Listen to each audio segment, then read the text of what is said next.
Have you ever come across an amazing Chinese drama online, but couldn't watch it because there were no English subtitles? Don't worry.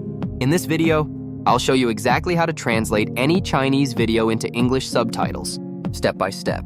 And the best part? It's super simple, and you don't need to understand a single word of Chinese. So, let's jump right in. Step 1. Download HitPaw Edimakor. First, you'll need one tool, HitPaw Edimakor. If you don't have it yet, I've left the download link in the description below. Go ahead and install it, then open it up. Step 2. Import your Chinese drama. Click New Project, and drag your Chinese drama episode or clip into the timeline.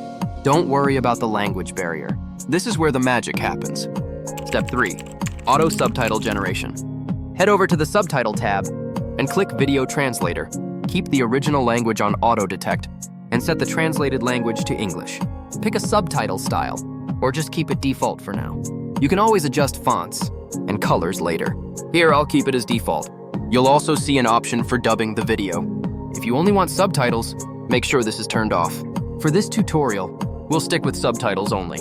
Now hit generate, and in just a few seconds, Edimakorb will automatically translate all the dialogue into clean, accurate English subtitles.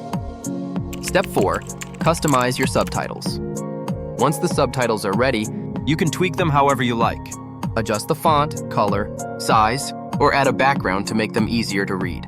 Or just keep the default if you prefer a clean look. Step 5. Export your video. When everything looks good, click Export. Choose your format and resolution, and download your drama with English subtitles baked in. That's it.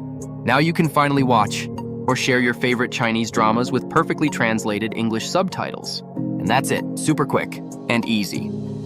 If this tutorial was helpful, make sure to like this video, subscribe, and hit the bell icon so you don't miss my next tutorial. Thanks for watching, and I'll see you in the next one.